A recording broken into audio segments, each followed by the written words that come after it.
I'm speaking to you live this morning from the luxurious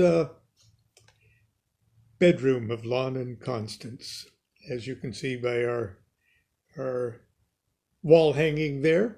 The reason I'm doing that is because I need a little elbow room today to talk about today's subject, which is Liber Tau, or Liber Tau, if you want to look at it that way. And I've got some audio-visual stuff laid out here on the floor because it's really one of those Crowley Class A documents that you sort of need to have a visual description to sort of even begin to sort of wrap your brain around the subject matter. Not that seeing it this way is going to bring you the ultimate bang for your buck, but at least it'll give you a place to start. If you've ever looked at this one-page Class A Liber and said, "What the is this talking about?"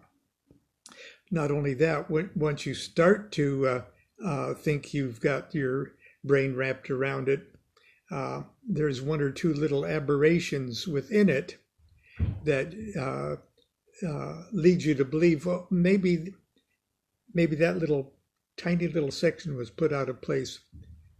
But we won't argue about that at the moment. First of all, I'm going to turn the camera around here so it points right where I want you to see.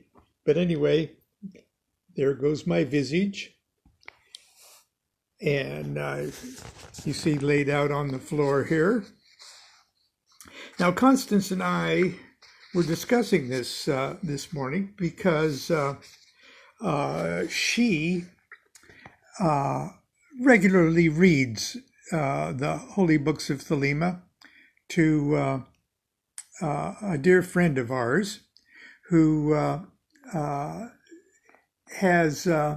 is dyslexic or has trouble reading things, and so she reads the holy books to him because we can't find everything on audio tape.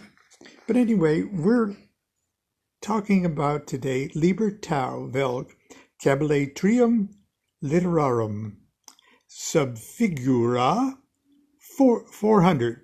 Okay, because that's the number of tau. And here's what that looks like. Okay, see there, it's a Class A document. So we don't want to presume to discuss this authoritatively. But you see a great big tau along the top there, or Tav, just like we've got the universe card right at the top there. Then we've got the remaining letters of the Hebrew alphabet in 3 rows of 7. And they're going from right to left, okay, like that. Okay. Now, before we get into the Liber Tau, here's what the synopsis says. Liber Tau vel kabbale or kabbale trium literarum subfigura 400, a graphic interpretation of the tarot on the plane of initiation. A graphic interpretation of the tarot on the plane of initiation. Liber 400 analyzes the Hebrew alphabet into 7 triads, each of which forms a trinity of sympathetic ideas.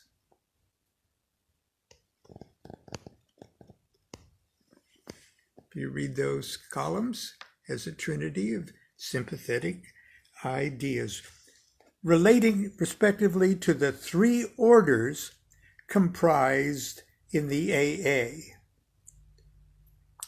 Okay, from like neophyte, adeptus, and magister. It is really an attempt to find a periodic law of the system. Now he's got another extended, very, very juicy numerical kabbalistic comment on it that may or may not help us very much this morning. This analysis may be checked by adding the columns vertically: 69, 81, 93, 114, 135, 246, and 357.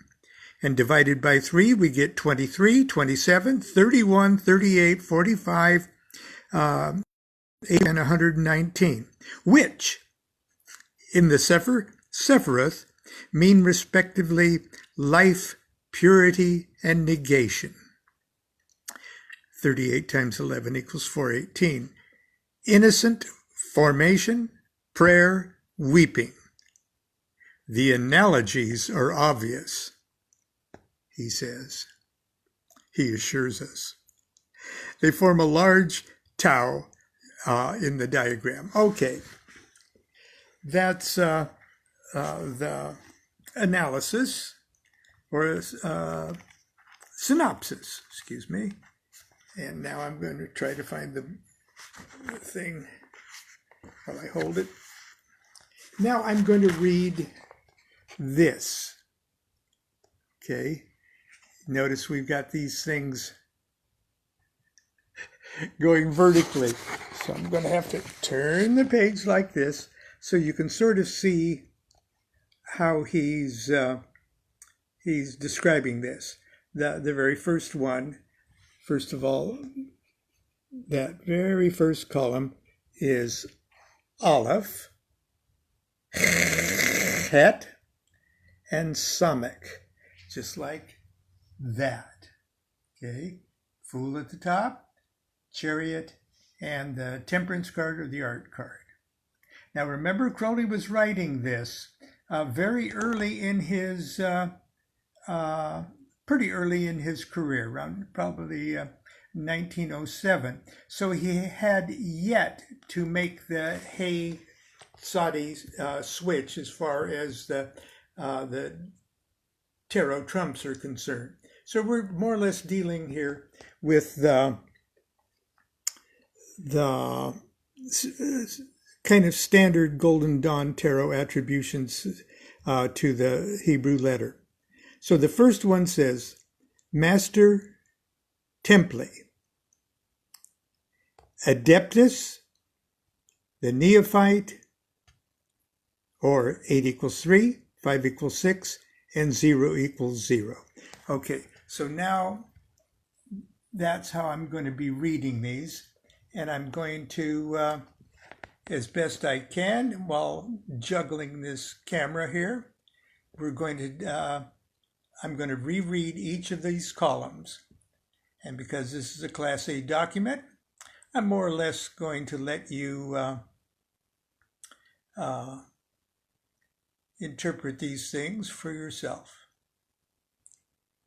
Okay, the first column, Fool. The Magister Templi, the Adeptus, and the Neophyte. 8 equals 3, 5 equals 6, 0 equals 0. The next column,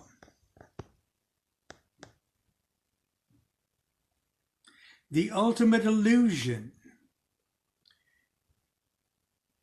the illusion of force, the illusion of matter.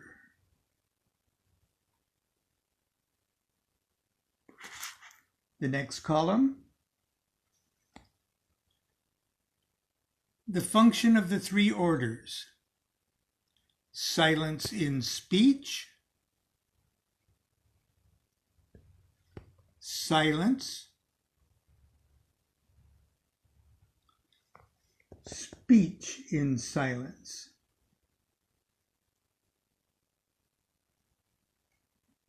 Or construction,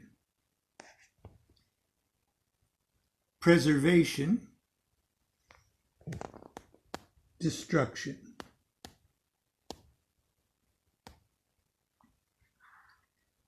Now this column has it gives me pauses to the one that is Doloth, Kaf, and Sadi here. He's got the supreme unveiling, or unveiling of the light. He's got that as light. Unveiling of life, and the unveiling of love. Now, he doesn't have any AA degrees associated with this, but I've got a question mark, and I've always put a question mark on this one, because it would seem at least more logical, if this is going to be the supreme unveiling, that this would be the unveiling of the light, this would be an unveiling of the life, and this would be the unveiling of the love, as if the alphabet wasn't put out of order, but his labeling of them might have been. Anyway, that's just my 2 cents worth. I wouldn't dare tinkle with a Class A document. Okay, the next row is Hey Lamed Pei, or Hey Lamed Kuf, excuse me. Equilibrium on the cubic stone. That's why I've got Lon popping out of a cubic stone in this deck. On the path, and among the shells. And the next column, Vav Mem Resh, the rituals of initiation. 8 equals 3, 5 equals 6, and 0 equals 0. Or Asar as the bull, as man, and as the sun. And finally, the ordeals of initiation, the Zayin Nun Shin. 8 equals 3, 5 equals 6, 0 equals 0. Or birth, death, resurrection. Okay, so there's my little attempt to display cartoon-wise, even on a Friday, this diagram here, using the Hebrew letters as they appear, at least in the standard order, on the tarot cards. On a piece of green felt, there we got them coming in more. On a piece of green felt on the floor of my bedroom. Anyway, that's it for today. And I hope that was at least entertaining. And it might be very helpful for you to get out your holy books of Thelema and take another hard look at Liber Tau, Vel 400 there. Now, many times you see a layout similar to this, with one card at the at the top, and then 3 rows of 7. But usually you put the Fool card up there at the top. I would, and it's analyzed in columns like that. And perhaps one of the most wonderful applications of that is sort of elaborated on by Dr. Art Rosengarten in his Tarot of the 9 Paths. He puts them out into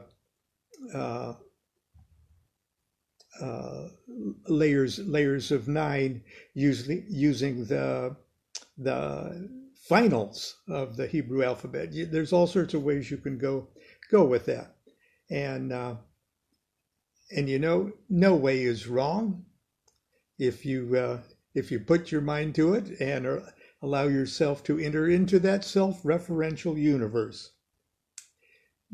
Well, right at the moment, I'm going to say good morning, and I'm going to enter back into my own self-referential universe, and I'll see you tomorrow for Saturday morning cartoons. Do what thou wilt shall be the whole of the law. Love is the law. Love under will.